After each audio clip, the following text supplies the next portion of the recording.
My fiancée wanted a breakup. She said her besties think she's out of my league and deserves better than a welder. When her backup plan failed, she wanted to get back together. Hey everyone, before we jump into today's video, I need your help. We've noticed the channel is losing some traction, and subscribing is one of the best ways you can support us. It's quick, free, and it helps us keep bringing you awesome content. Your support means the world. Let's keep this channel growing together. Thanks so much. Now let's start the video. Sup Reddit. My fiancé dropped this bomb out of the blue. We'd planned our future for years, and I thought we were building something real. So I respected her choice and walked out of her life. Few months later, I had a dangerous surgery, and she actually visited, demanding my help and wanting to get back together. Here's what went down. I'm 25 male, been with my ex-fiancée Kayla, 24 female, for 6 years total, engaged for the last 8 months. I work as a certified welder at a local fabrication shop. Good money, steady work, and I actually build things that matter.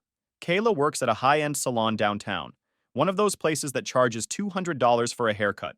Kayla's attractive, really attractive, the kind of woman who gets double takes at the grocery store and free drinks at bars she doesn't even want. I'm a regular guy who knows his way around a MIG torch and can fix most things that break. Not ugly, but definitely not model material. We worked because we fit together in ways that mattered. We met senior year when she was dating Brad Mitchell, the quarterback who peaked in high school and thought his jersey number made him special. I was the shop class guy who actually knew how to fix her beat-up car when it died in the school parking lot. Brad was too busy worrying about his hair getting messed up to get his hands dirty. Took me about 20 minutes to diagnose a bad alternator, and another hour that weekend to replace it for the cost of parts. That's how it started. She'd text me when something broke. I'd fix it. We'd talk while I worked. She'd laugh at my jokes. And just like that, we clicked. The engagement happened last July during a camping trip we'd been planning for months. Just us, a campfire, and the ring I'd been saving for since February. 2-carat diamond, white gold setting, cost me 12 weeks of overtime, but worth every hour when I saw her face. We set the date for October the following year, gave ourselves plenty of time to save money and plan properly. My best friend Leo was the first person I called after Kayla said yes. Dude is your best mechanic and has zero filter when it comes to giving relationship advice. About damn time, he said when I told him. I was starting to think you were going to propose to your welding torch instead. Everything felt solid for months. We found a venue, booked a photographer, started talking about honeymoon destinations. Kayla would show me pictures of dresses she liked. I'd pretend to have opinions about flowers and centerpieces. Everything was good. The first crack appeared this past January, when Kayla started attending this new fitness class downtown, some trendy Pilates place that cost more per month than most people spend on groceries. She'd been wanting to get more into fitness after the holidays, and I supported it completely. The problem wasn't the fitness class. The problem was the women she met there. Kayla would come home with stories about her new workout friends. Jessica, married to a corporate lawyer, drives a BMW, just got back from Cabo. Sarah, dating a cardiologist, shopping for engagement rings in the $50,000 range. Amanda, recently divorced, getting $8,000 monthly in spousal support and exploring her options. At first, these were just random stories. Kayla would mention how Jessica bought a $400 purse without thinking about it, or how Sarah's boyfriend surprised her with a weekend in Napa. I listened, made appropriate comments, didn't think much of it. Why would I? Wrong move. But the story started changing tone around late February. Instead of just mentioning what these women did, Kayla started adding commentary. How Jessica thought it was cute that Kayla was getting married so young. How Sarah couldn't understand why Kayla would settle down when she had so many options. How Amanda kept saying Kayla was wasting her prime years on one guy. The first time Kayla repeated one of these comments to me, I kept it simple. These women don't know us. What matters is what we want. She agreed, said they were just being nosy, promised she wouldn't let their opinions get to her. But the comments kept coming, and they kept getting more specific. March was when things got weird. She started making small criticisms about stuff that had never bothered her before. My work clothes were really dirty when I picked her up from the salon. Could I maybe change before we went out to dinner? My truck was kind of loud. Had I thought about getting something newer? Maybe I should consider expanding my career goals since we were getting married soon. None of these were fights. Kayla wasn't being aggressive or mean, but each comment felt like a tiny test, like she was checking to see how I'd react to suggestions for improvement. I kept my responses measured. I explained that work clothes get dirty because I do actual work. I pointed out that my truck was paid off and reliable. I mentioned that my career goals included becoming a certified underwater welder, which would double my income within 2 years. She would always back down when I pushed back, but I could see her processing my responses differently than she used to, like she was comparing them to some external standard I wasn't aware of. The breaking point came in early April. We were supposed to meet her parents for dinner at their house. Casual Sunday family meal, nothing formal. I'd been working on a rush job all weekend, trying to finish structural repairs on a warehouse before the Monday deadline. The work ran long, and I showed up at Kayla's apartment 20 minutes late, still in my work clothes, small amount of metal dust on my hands. Kayla took one look at me and her whole expression changed. Seriously? You're going to my parents' house like that? I looked down at myself. Clean jeans, work shirt with the company logo, steel-toed boots. A little dust, sure, but nothing offensive. I'm coming straight from work. Your parents have seen me in work clothes before. That was different. This is dinner. Can't you at least change? Kayla, I'm 20 minutes late already. Your parents aren't going to care what I'm wearing. She stood there for a full 30 seconds, just staring at me like I'd said something in a foreign language. Then she grabbed her purse and headed for the door. Fine, but this is embarrassing. That word hit differently than the previous comments. Not disappointed or frustrated, embarrassed. Like being seen with me was something she had to apologize for. The dinner was awkward as hell. Kayla barely spoke. She checking her phone, seemed distracted. Her parents tried to include me in conversation about the wedding, but Kayla kept giving short answers and changing the subject. When her dad asked about my underwater welding certification, she actually rolled her eyes. On the drive back to her place, I tried to address what had happened. You want to tell me what that was about? Nothing. I'm just tired. Kayla, you acted like you were ashamed to be there with me. I wasn't ashamed. I wish you'd made more effort. More effort to what? Be someone I'm not? She didn't answer that question. Just stared out the window until we got to her apartment. The next day, I called Leo to vent about the whole situation. What's next? She gonna be mad that your hands are too rough from building things that don't collapse? April and May were like watching a slow-motion car crash. Kayla didn't suddenly become a different person. The changes were gradual, almost subtle, but consistent enough that I could feel something shifting beneath us. The fitness class group became her primary social circle almost overnight. She'd go to dinner with them twice a week, weekend brunches, shopping trips to expensive stores I'd never heard of. When I asked to meet these women who were taking up so much of her time, she always had an excuse. They were busy, the timing wasn't right, maybe next time. Meanwhile, she started declining invitations to hang out with our mutual friends. Game nights with my buddies became not really her thing anymore. Double dates with couples we'd known for years suddenly felt too young for where she was in life. She stopped coming to my company barbecues and family gatherings, claiming work was too busy or she had plans with her fitness friends. Leo was the first to call it out directly during a group hangout in late April. Where's Kayla tonight? Our friend Mike asked. Wine tasting with her fitness friends, I said. Leo looked up from his pool shot. Again? What is this, the fourth weekend in a row? Either those women are alcoholics or Kayla's training to become a sommelier. The criticism became more frequent and more pointed. My apartment was pretty basic. Had I thought about upgrading? My weekend clothes were very casual.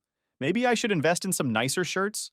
My idea of a good date night, dinner at a local restaurant followed by a movie, was kind of routine compared to what other couples were doing. Each criticism came with a suggestion for improvement, always framed as helpful advice rather than complaints. Kayla wasn't being mean about it, which somehow made it worse. She was treating me like a project that needed work. I started paying attention to the specific language she used. Words like ambitious, sophisticated, and professional came up constantly in our conversations, always in contrast to things about our life together. Other men were ambitious. I was comfortable where I was. Her new friends were sophisticated. Our old crowd was kind of immature. Her co-workers' boyfriends had professional careers. I had just a job. During one of our regular beer nights in May, I shared some of Kayla's recent comments with Leo. Wait, hold up, Leo said, nearly choking on his drink. She said you have just a job? Dude, what does Jessica do again? Besides spend her husband's money on yoga pants? The sex life took a hit too. Kayla became less interested, more distant, like her mind was somewhere else even when we were together. She started working longer hours at the salon, picking up extra clients on weekends. When I suggested we spend more time together, she'd remind me how important it was for her to focus on her career and build her network. In May, things escalated. She started making direct comparisons between me and other men. Jessica's husband had just gotten a promotion at his law firm. Sarah's boyfriend was looking at houses in the expensive part of town. Amanda was dating a guy who owned his own business and drove a Tesla. I'm not saying you should be like them, Kayla would say after sharing these stories. I'm just saying it's interesting how some people really go after what they want. I tried addressing this directly several times. Asked her if she was unhappy with our relationship, if there was something specific she needed from me, if we should postpone the wedding until we worked through whatever was happening. Each time, she'd deny there was a problem, say she loved me exactly as I was, then follow up with another suggestion for how I could improve myself. The underwater welding certification became a constant topic. When was I starting the program? How much more money would I make? Would I consider moving somewhere with more opportunities? She had done research on underwater welders' salaries and was convinced this was my ticket to reaching my potential. The breaking point came in late May, during a conversation about our wedding budget. We'd been planning a nice but reasonable celebration, about $20,000 total, split between our families and our savings. Not fancy, but definitely not cheap either. Kayla brought up how Jessica's wedding had cost $80,000 and looked like something out of a magazine. How Sarah was already planning a $60,000 engagement party. How Amanda's divorce settlement meant she could afford whatever she wanted for her next wedding. I'm not saying we need to spend that much, Kayla said. But don't you think we should consider what we're capable of if we really tried? What do you mean? I mean, if you got serious about expanding your career options, if I took on more high-end clients, maybe we could have the kind of wedding that actually represents who we want to be. Who do we want to be, Kayla? She couldn't answer that question directly. Instead, she showed me photos from Jessica's wedding on her phone. The venue, the flowers, the dress, the photographer. Everything looked expensive. Don't you think this is beautiful? It's nice, but it's not us. How do you know what's us? Maybe we've been thinking too small. Kayla wasn't just getting advice from her fitness class friends. She was getting a complete worldview overhaul. These women had convinced her that settling down young meant missing out on opportunities, that marrying someone in a blue-collar job meant accepting a limited future. June was when I stopped trying to save something that was already dead.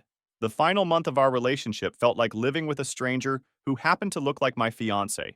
Kayla would come home from her fitness class or dinners with her new friends and immediately start scrolling through social media, showing me pictures of places she wanted to visit, restaurants she wanted to try, experiences she wanted to have.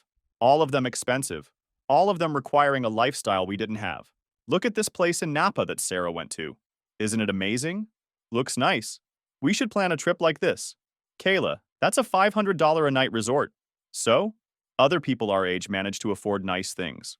These conversations became daily occurrences. Work became my refuge. I'd started the underwater welding certification program in early May, attending classes 3 nights a week after my regular shifts. The program was intense.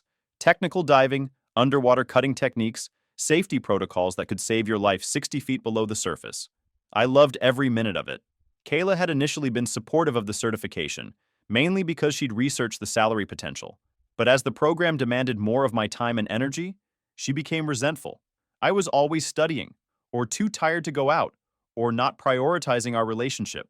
She was spending 4 nights a week with her fitness friends and working extra hours to afford her new lifestyle. But my 3 nights of classes were somehow a problem. Leo pointed out the obvious during one of our study sessions at his shop.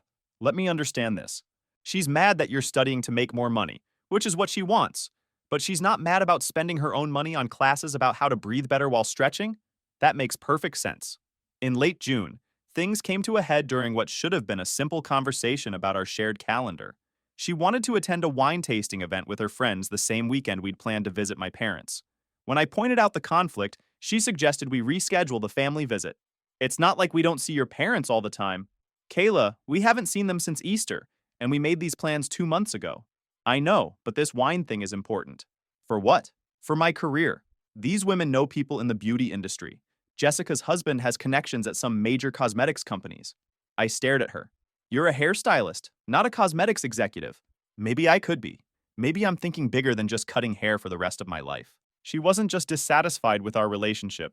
She was dissatisfied with herself, with her choices, with the life she'd built before meeting her new friends. The wine tasting became a symbol of everything wrong between us. Kayla went, despite my pointing out how it conflicted with our family plans. She came home 3 hours late, slightly tipsy, and full of stories about the amazing people she'd met. You should have come with me. You would have learned so much about what successful people actually do with their weekends. I was visiting my parents like we planned. Right, but sometimes you have to choose between being comfortable and being ambitious. Leo's reaction when I told him about this exchange was priceless. So, drinking overpriced wine with strangers is ambitious, but visiting the people who raised you is being comfortable? I'd love to see these women try to change a tire or balance a checkbook. Real ambitious stuff. July was decision time. Decision. She had started making comments about postponing the wedding. Not canceling it, just pushing it back a year or two while we figured out our direction. She wanted time to make sure we were building the right foundation for our future. I told her we needed to make a decision, move forward with the wedding as planned, or call it off entirely. Why does it have to be all or nothing? Why can't we just take some time to grow as individuals? Because we're either building something together or we're not, Kayla. There's no middle ground. That's very black and white thinking. Yeah, it is, because commitment is black and white. Kayla couldn't handle that level of directness. She'd gotten used to having conversations where everything was negotiable, where every decision could be delayed or revised based on new information. We didn't fight about it. We didn't have screaming matches or throw things at each other. We just slowly stopped functioning as a couple. Kayla would make plans without consulting me. I'd focus on work and my certification program. We'd go days without having a real conversation, weeks without talking about anything more significant than whose turn it was to pick up groceries. By early August, we were basically roommates who happened to be engaged. We'd see each other for an hour in the evening, make small talk about our days, then go to bed at different times. The end came on a Tuesday night in mid-August. She had been at another dinner with her friends and came home around 10 p.m. I was studying for my final certification exam, spread out at the kitchen table with textbooks and practice tests. She sat down across from me and just watched me work for about 10 minutes before speaking. Do you ever think about what our life is going to look like in 5 years? I looked up from my books. I think about it all the time. What do you see? A house with a workshop in the garage. Maybe some kids. Good work that pays well and keeps me interested. Time with family and friends who matter. Building something that lasts. She nodded slowly. That sounds nice. But I don't think that's enough for me anymore. What would be enough? I don't know yet. That's the problem. Kayla, you can't plan a marriage around hypothetical better options. I'm not talking about other people. I'm talking about potential I didn't know I had. Potential to do what? I think we should talk about taking a break, she said finally. There's no such thing as taking a break from an engagement, Kayla. We're either getting married or we're not. Why does everything have to be so absolute with you? Because that's how commitment works. That conversation lasted another hour, covering the same ground we'd been circling for weeks. Kayla wanted flexibility, options, time to explore her potential. I wanted a partner who was sure about choosing me, sure about building our life together, sure about our future. We couldn't give each other what we wanted, so we had to end. The actual breakup happened 3 days later, on a Friday evening in August. We'd both had time to think about our Tuesday conversation, and neither of us had changed positions. Kayla still wanted space to figure things out. I still believed that being engaged meant we'd already figured out the important stuff. Kayla had spent those 3 days talking to her fitness friends about our relationship problems. When she came home Friday night, she had the confident air of someone who'd received a lot of supportive advice about making a difficult but necessary decision. I've been thinking about what we talked about, she said, like she was about to deliver a presentation. And I think we want different things right now. What do I want that you don't want? You want everything to stay exactly the same. You want to get married and have the same life we've always had, just with rings and a certificate. I want to grow. I want to challenge myself. That was the most honest thing she'd said in months. All right then, I said. Let's call it off. I think Kayla expected more of a fight. More attempts to convince her to stay. More negotiations about terms and timelines. When I accepted her decision immediately, she seemed almost disappointed. Just like that? Kayla, you just told me you don't think you can grow as a person while married to me. What exactly am I supposed to argue with? I didn't say it like that. Yes, you did. You said you can't achieve what you're capable of achieving if we get married, which means you think I'm holding you back. I think the relationship is holding us both back. From what? Again, she couldn't give me a specific answer. Just vague references to potential and growth and possibilities she hadn't explored yet. The ring came off without drama. Kayla pulled it off her finger and set it on the coffee table between us, like she was returning a library book. I picked it up and put it in my pocket. What about the wedding deposits? She asked. I'll handle the cancellations. You can deal with your dress. What about our friends? They're adults. They'll figure it out. We spent the next hour working through logistics. Kayla would stay in her apartment. I'd move my stuff out over the weekend. We'd split up our shared possessions. Not much since we'd never officially lived together. We'd tell our families separately rather than making joint announcements. The whole conversation was remarkably civilized. I packed my belongings that weekend, while Kayla was out with her friends. Didn't take long since I'd always maintained my own apartment. Clothes, some books, a few kitchen items I'd brought over, my tools that I kept in her garage. Everything fit in my truck in 2 trips. Left her keys on the kitchen counter along with a note thanking her for 6 years together and wishing her well. Didn't see the point in a dramatic goodbye scene when we'd already said everything that needed saying. The hardest part was calling her parents. These people had been planning to become my in-laws for 8 months. I gave them the basics. They were disappointed. Her little sister Emma took it harder. She'd been excited about being a bridesmaid, had already picked out her dress. I told her sometimes adults realize they're not as compatible as they thought, and that it was better to figure that out before getting married, rather than after. My own parents were relieved, which surprised me until they explained they'd been worried about Kayla's attitude changes over the past few months. Apparently, I hadn't been hiding my frustration as well as I thought. Most of our mutual friends weren't shocked either. A few mentioned they'd noticed Kayla seemed different lately, more critical and less interested in group activities. The only real surprise was how quickly Kayla moved on. Within 2 weeks, she was posting pictures from expensive restaurants and weekend trips with her fitness friends. Her social media presence completely changed. Less couple photos and family events, more solo shots and group pictures with her new crowd. I stayed off social media entirely for the first month. Didn't need to see updates about Kayla's new life or explanations about why our relationship had ended. Leo was the first person to check on me after the breakup. He showed up at my apartment with a case of drinks and his trademark subtle approach to emotional support.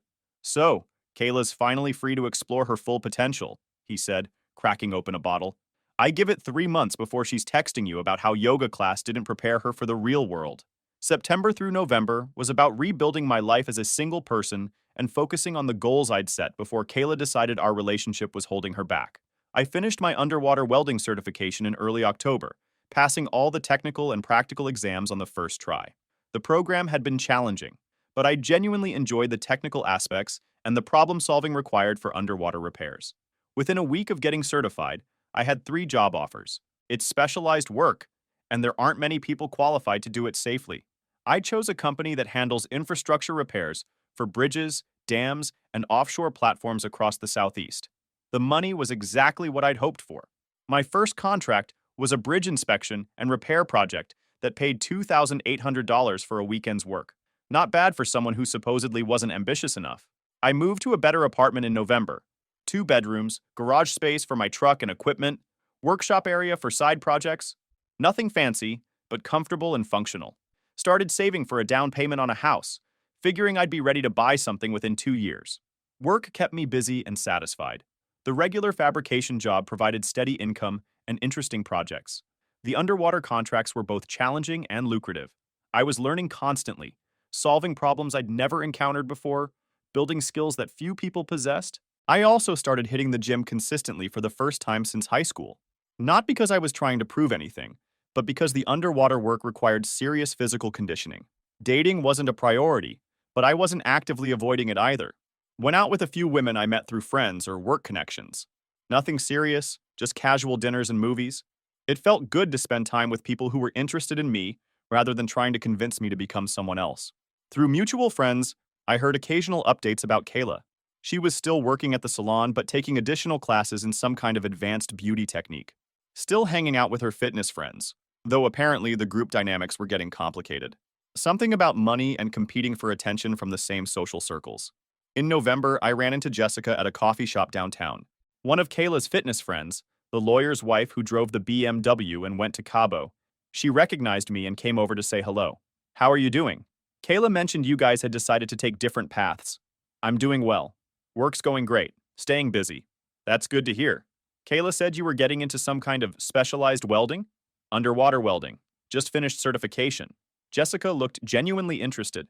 "That sounds fascinating, and probably very well paying." "It's good work." "I bet. My husband has clients in the maritime industry. They're always complaining about how hard it is to find qualified underwater welders." We talked for a few more minutes about work and mutual acquaintances. Jessica was polite and seemed genuinely friendly, which made me wonder how much influence she'd actually had on Kayla's decision-making. Maybe Kayla had been hearing what she wanted to hear rather than getting the direct advice she claimed. At the end of our conversation, Jessica said something interesting. For what it's worth, I always thought you and Kayla were good together. Sometimes people get restless and think the grass is greener somewhere else. December brought my first major underwater contract, a dam repair project that would take 3 weeks and pay more than I used to make in 6 months at the regular fabrication job. I loved every minute of it. The project team was small, just 5 guys, all specialists in different aspects of underwater construction. We worked efficiently, trusted each other's expertise, and took pride in solving problems that most people couldn't even understand. Between regular work and underwater contracts, I was making more money than I'd ever imagined. I started thinking about buying a house earlier than planned. With my income trajectory and the money I'd saved, I could afford something substantial. Leo helped me look at houses during weekends in December. His commentary on my improved financial situation was typically understated. So you're making 6 figures doing something most people can't even pronounce? And Kayla thinks you needed more ambition? I'm starting to think those fitness classes affected more than just her flexibility. January brought the headaches. At first, just occasional sharp pain behind my left eye, usually when I was working in awkward positions or dealing with complex underwater repairs. I figured it was occupational. Neck strain from wearing heavy diving equipment, eye strain from working in low visibility conditions, maybe some sinus issues from pressure changes. The headaches got more frequent through February and more intense. Not constant pain, but sudden, sharp episodes that would leave me dizzy and disoriented for several minutes. I started keeping ibuprofen in my truck and taking breaks more often during long work sessions. The vision problem started in early March. At first, it only lasted a few seconds, but the episodes became longer and more frequent. When I started having trouble focusing during precision welding work, I knew something was seriously wrong. You can't afford concentration lapses when you're working with cutting torches in confined spaces. Made an appointment with my regular doctor in late March. He asked about my symptoms, did some basic tests, and immediately referred me to a neurologist. That was my first indication this wasn't just job-related stress or eye strain. The neurologist ordered a series of tests: MRI scans, blood work, cognitive assessments. Professional, but clearly concerned about what the initial scans were showing.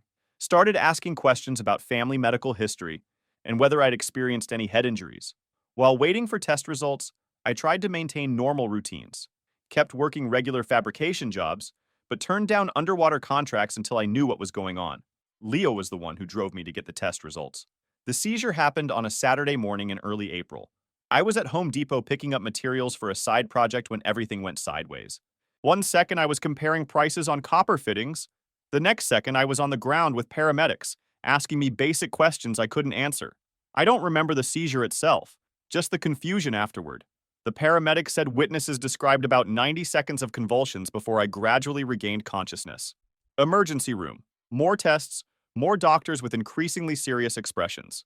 Finally, a neurosurgeon sat me down with scan results that showed exactly why I'd been having problems. Brain tumor. Glioma, about the size of a walnut, located in an area that controlled vision and motor coordination. Explained the headaches, the vision problems, and the seizure. Surgery was possible, but it would be complex and carry significant risks. Sometimes life throws unexpected challenges, and you either handle them professionally or you don't. I chose to handle it professionally. The surgeon was optimistic about complete removal, but honest about potential complications. Brain surgery isn't like fixing a welding error. You can't just grind out the bad section and start over. We scheduled the operation for the following Tuesday and started preparing for a long recovery period. My boss at the fabrication shop was incredibly supportive, held my position, coordinated with insurance, made sure I understood the job would be there when I was ready. The underwater welding company was equally accommodating. They knew skilled people were rare and weren't going anywhere. Word got around quickly in our small town. Most of my friends started organizing visits and support. My parents drove down from 2 states away. What I didn't expect was hearing from Kayla. Leo was with me when the nurse mentioned that someone named Kayla had called asking about visiting hours. "Oh, hell no," Leo said immediately. "She disappears for 8 months and now wants to show up because you're in the hospital? What's next? She gonna bring flowers and an apology letter?" Kayla showed up at the hospital on Saturday, 3 days before my scheduled surgery. I was reviewing preoperative instructions when she walked into my room, looking like she'd been crying, but with something desperate in her eyes that had nothing to do with concern for my health. "I heard what happened. How are you feeling?" "I'm fine. Surgery's Tuesday, then recovery." She sat down without being invited, and started with what seemed like genuine small talk. Asked about the doctors, the procedure, my parents' visit. After about 10 minutes of carefully neutral conversation, she shifted to what felt like the real reason for her visit. Listen, I know the timing isn't great, but I really need to talk to someone I trust about some problems I'm having. There it was. Not, I'm sorry about your diagnosis, just, I need something from you. You should leave, I told her directly. Please, just hear me out. I made some serious mistakes and I don't know what to do. Kayla, I'm having brain surgery in 3 days. I don't want to hear about your problems. Her concerned act dropped immediately, replaced by the entitled attitude I remembered from our breakup. Fine, but I'm in real trouble here. That guy I was dating turned out to be married, and his wife is trying to destroy my life. And my friends convinced me to invest in some real estate deals that turned out to be completely fake. And now I owe almost $300,000. I just stared at her. And you thought I'd care about this because we were together for 6 years. Because you know me better than anyone. Because I lost my job and I can't make rent and everyone I thought I could trust disappeared. Sounds like you got exactly what you were looking for. What's that supposed to mean? You wanted to explore your potential, date more ambitious people, see what you were capable of achieving? How's that working out? Kayla's voice started rising, getting more desperate and aggressive. I know I made mistakes, okay? I know I said things I shouldn't have said, but I thought you'd be mature enough to help someone who needs it. Help with what? Cleaning up the mess you made by deciding I wasn't good enough for you? I pressed the call button for the nurse. Kayla saw what I was doing and completely lost control. You can't be serious right now. I'm telling you I need help and you're calling security? Ma'am, you need to lower your voice, the nurse said as she entered the room. This is ridiculous. We were engaged. We were going to get married. You can't just throw away 6 years because I made one mistake. Ma'am, I'm going to have to ask you to leave the room, the nurse said firmly. 2 security guards appeared in the doorway as Kayla became increasingly hysterical. I still love you. I still care about you. Everything I said was stupid and I was wrong and I'm sorry. Ma'am, we need you to come with us, one of the guards said. You're making a huge mistake. I'm the best thing that ever happened to you. You'll regret this. As security escorted her out, she kept yelling down the hallway about how I was being unreasonable and how she was just trying to make things right. The nurse shook her head and asked if I was okay. Never been better, I told her honestly. Leo showed up about an hour after the Kayla incident, carrying coffee and wearing the expression of someone who'd heard the whole story from the nurses. I filled him in on Kayla's surprise visit and her request for help with her problems. So, Leo said when I finished, she dates a married guy, gets scammed by her friends, loses her job, and then decides to come beg for help from the man she dumped for not being ambitious enough? That's like setting your house on fire and then asking the fire department for a loan. The surgery went perfectly. 8.5 hours, but the surgeon achieved complete tumor removal with clean margins and no complications. Recovery was textbook. 10 days in the hospital, then 6 weeks at my parents' house while I regained full strength and coordination. Leo visited me almost daily during recovery, bringing updates from work and increasingly ridiculous stories about what he'd been telling people about my condition. I told your neighbor, Mrs. Peterson, that they had to replace part of your brain with a welding torch, he said during one visit. She believed it for about 30 seconds until I mentioned the flame would interfere with your sleep. During recovery, I heard updates about Kayla's situation through Emma, who would visit occasionally to check on my progress. The full scope of Kayla's poor decision-making was actually worse than what she'd admitted in the hospital. The married man she'd been dating wasn't just cheating on his wife. He'd been using Kayla and several other women to help launder money through fraudulent real estate investments. His wife wasn't just angry about the affair. She was cooperating with federal investigators building a case against her husband's business activities. Kayla wasn't just a victim of the real estate scam. She was potentially facing criminal charges as an unwitting accomplice. The $300,000 debt was real, but she also owed back taxes on unreported income from the fake investments. The IRS had frozen her bank accounts while they investigated her involvement. The salon had fired her not just because of the affair drama, but because they'd discovered she'd been overcharging clients for services and pocketing the difference. Her fancy friends hadn't just disappeared when her money problems started. They'd actively distanced themselves to avoid being associated with the criminal investigation. But here's the most satisfying part. Kayla's parents refused to bail her out. After learning about how she'd treated me and hearing about her entitled hospital meltdown from Emma, they decided their daughter needed to face the consequences. She ended up having to declare bankruptcy, lost her apartment, and moved back in with a distant aunt in another state. The criminal investigation followed her there, and she was eventually charged with conspiracy to commit fraud, though she ultimately pled down to a misdemeanor with restitution requirements. By August, I was back to full-time work, including underwater contracts. The doctors had cleared me completely. No cognitive impairment, no motor coordination issues, no restrictions on my activities. I found the engagement ring in my safe while organizing my equipment, decided to sell it, and put the money toward a down payment on a house. No point keeping reminders of people who don't exist anymore.